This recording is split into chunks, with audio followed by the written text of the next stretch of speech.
Hi, I'm Claire from Wild Ginger Running and I'm doing the Ultra Trail Snowdonia UTS 50k race this May, and I just thought I'd share with you my packing list because there is a long list of mandatory kit here. It's May, it's gonna be who knows what weather. So I'm going to be checking the weather forecast a couple of days before, definitely the day before, just to hone down my personal kit choices. This kit is all mandatory and you have to carry it all times during the race. There's also two sections here which cover hot weather kit and cold weather kit. So you've got to take either one of them, none of them, or potentially even both of them. So you've got to arrive in Llanberis with all of this kit.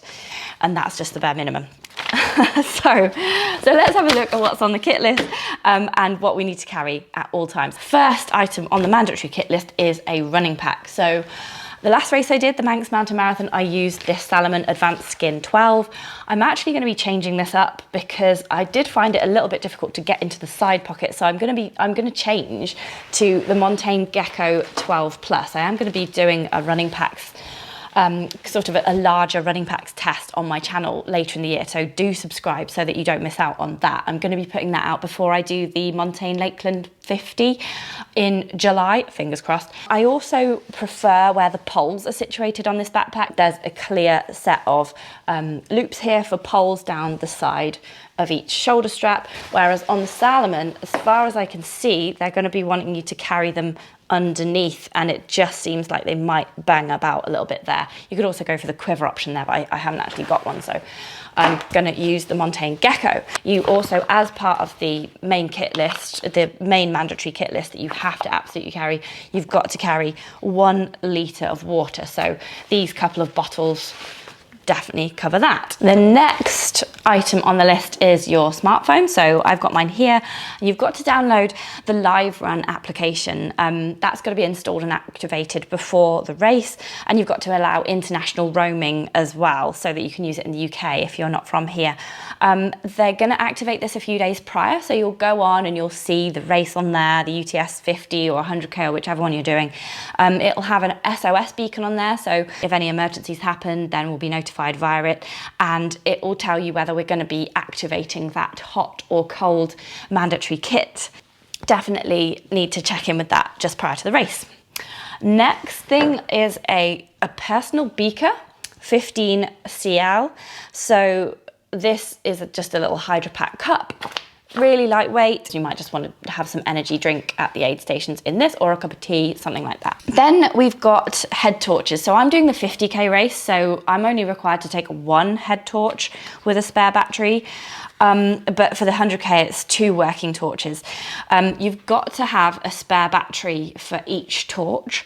You're not allowed a power bank, and the reason for this is because some torches do allow this, but most torches don't allow you to use the torch whilst you're charging it.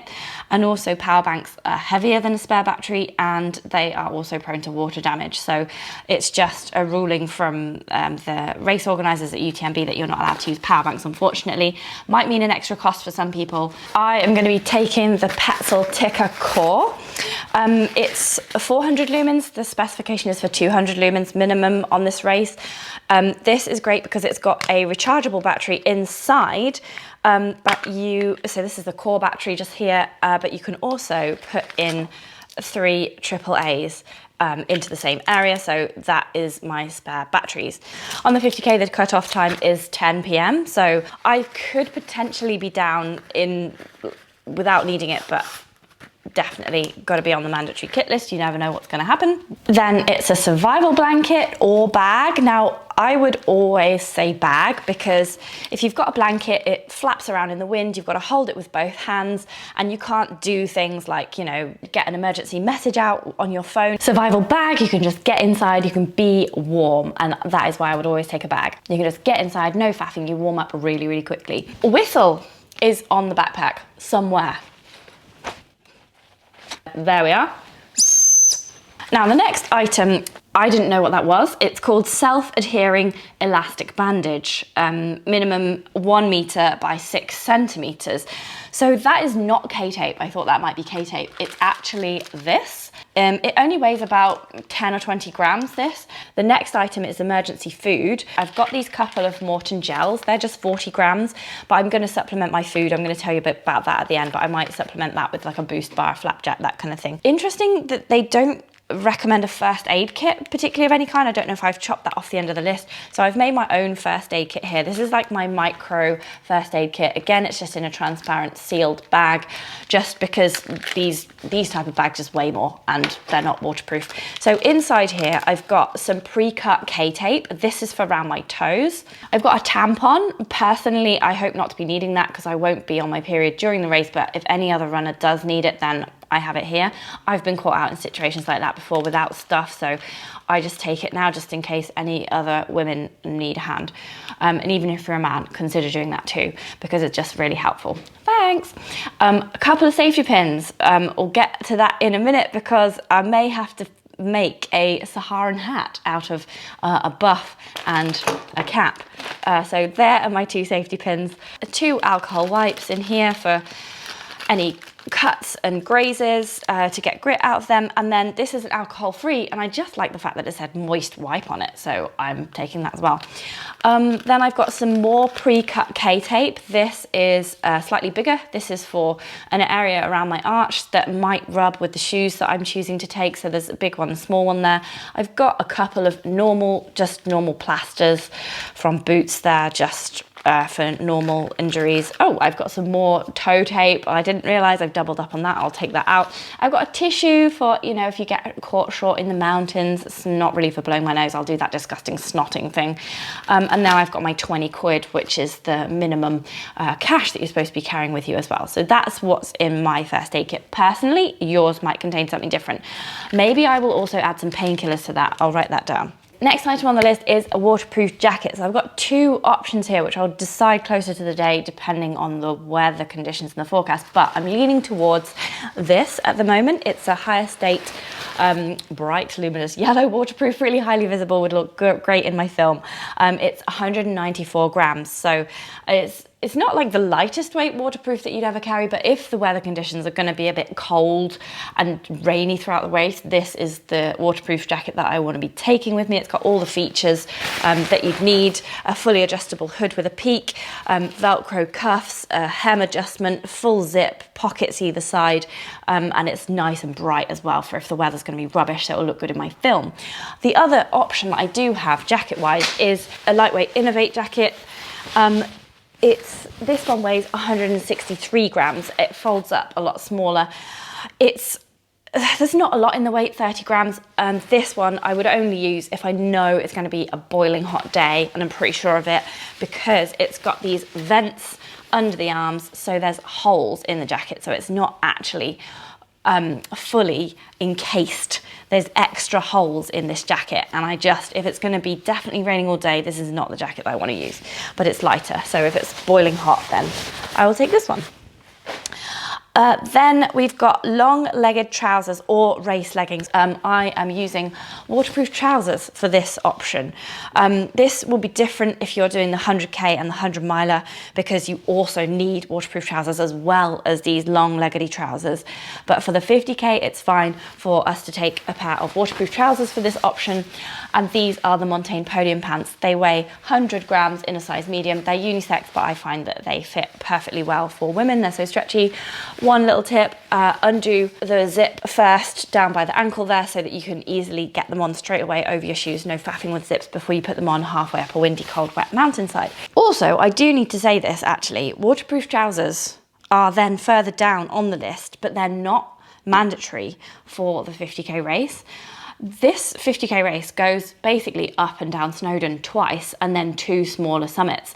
There's no way I am ever going to the top of Snowdon ever even in July on a beautiful sunny day, I'm never going to the top of Snowdon without a pair of waterproof trousers. I'm never going up any mountain in the UK without a pair of waterproof trousers. This is the easiest and quickest way to keep yourself warm, full body waterproof cover, in the event of an emergency or just the weather changing. You never know what it's going to do. So if I were you, I would take my waterproof trousers. Right, then you need a cap, bandana, or a buff. So I've actually got all three, just in case. This is my visor. This is what I use mostly. It's 53 grams. I'm hoping that's gonna be okay. It's not a full over the head cap. If so, I've got this Hoka cap. I also have a buff. This is a Wild Ginger Running buff. You can actually buy these on my shop for a tenner if you fancy buying one. You've still got time. Passport or ID card. I'm going to take my driving license. Compass is not on there. The course is very well waymarked. There's going to be flags every few meters or so. There should be a flag always sort of in your line of sight, but you just never know. This is the mountains that we're going into. It's misty and you can't quite see one, or somebody moves one, and then you're just in the middle of the mountainside with a map but no compass. So personally, I'm going to take my compass. It's not about taking bearings or doing anything fancy with the compass. It's just basically making sure you've got the map the right way around, just lining it up with north. A GPS watch is recommended. I will be taking my Garmin Forerunner 255, and I had a good old fight with it trying to get the GPX uploaded to it. I never use my GPS watch for navigating, so this is going to be a new thing for me. Before I go on to the hot weather kit and the cold weather kit, other things that personally I will definitely be taking is my GoPro. These bone phones, I call them. These are the Shocks Open Run Pros. They weigh 28 grams, and I just think I might find this race really hard. I might be at points where there's no one around to chat to because I might be chasing the cutoffs, and I might have to listen to some energetic music or a podcast, or actually bring someone just for some moral support, because my training for this race has definitely not gone to plan. I don't even know if I can get round, so I need those. Poles, I'm definitely taking poles. These are the Harrier Helvellyn Carbon Pro poles. They're not the lightest pole. They weigh 364 grams for the pair. If you want a pair of lighter poles, you could take the Mountain King Trailblaze carbon poles. They weigh like 260 grams. I just don't currently have a pair of those. The hot weather kit is sunglasses. If it's just the sunny kit activated, I'll be taking these Oakleys. You need a Saharan cap.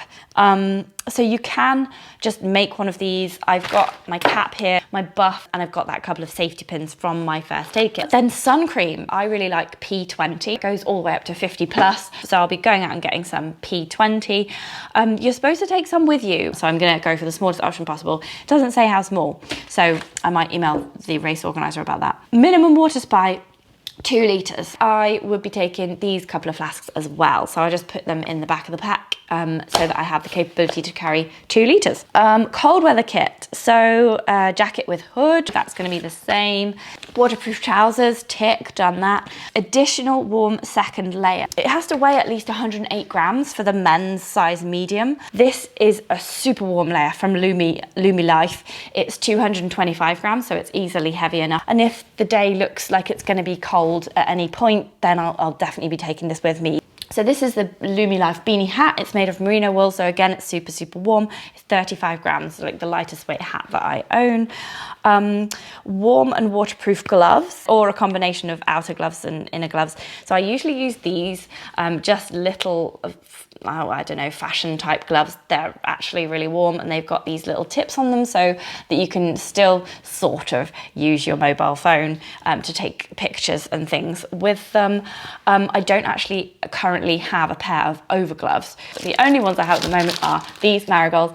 I'm not sure if these are going to cut the mustard. Then protective sports eyewear. So a pair of see-through sunglasses is in order. I'm taking both of these because these being rose tinted, I don't know if they will be allowed, so I'm taking these just in case. A third warm layer, now that is just recommended for the 50k, but I am going to pack this insulating layer from Berghaus. It's the Berghaus Hypertherm, and it's super light. It's 190 grams, and it's a synthetically insulated layer. It packs up quite small, so if it's a really, really cold day, then I'll be taking this with me as well. So my shoe choice is going to be the Scott Supertrack RC2s here.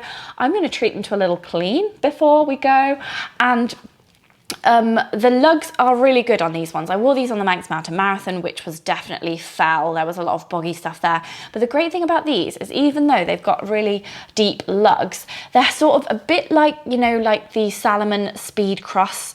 They've got enough padding so that you can use them on roads as well. So they are very comfy. The only downside to these is that they use this Shirla fabric here, which is a soft shell fabric, which means that they're slightly more water resistant than some other shoes. They haven't got the same amount of breathable mesh there at the top, and for that reason they're slower to let water in, but they're also obviously slower to let water out again. So I do find that my feet can get a bit waterlogged in these, so hence the reason that I'm going to be taking a spare pair of socks to change into, maybe just over the halfway point, just to sort of dry the feet out. So I've printed this out for the race. So I've calculated what time I might be at the top of the various mountains. And so therefore I've sort of said how many snacks I might need before each aid station. I haven't tried NAC products before. I mean, what can go wrong? But I am going to take some jelly babies for myself. I think I'll take a packet of crisps for the salt.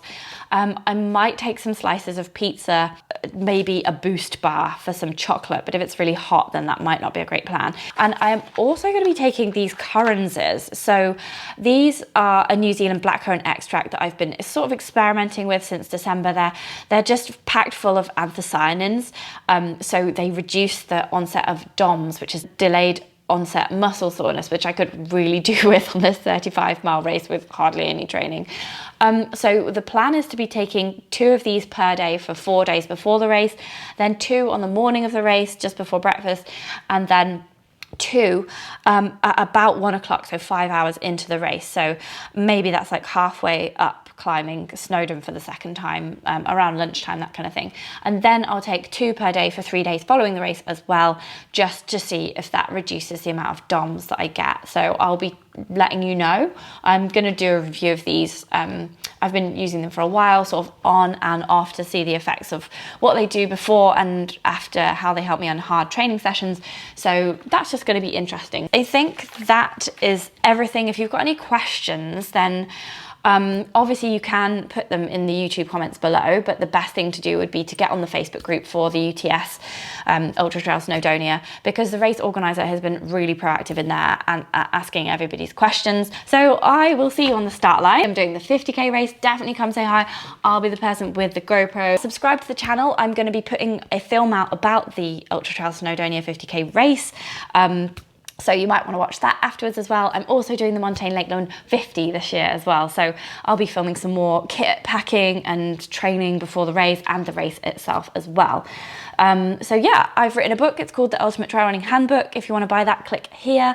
And if you like the channel, and you know, I do loads of gear reviews, loads of chats weekly with elite athletes and coaches, and there's tons of advice.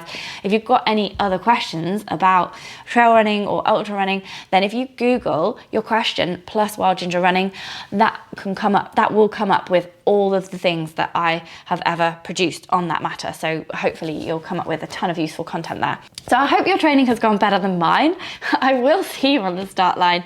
I may not see you on the finish line, but I hope you have a great race. I hope your packing goes well. And either way, I will see you on the trails.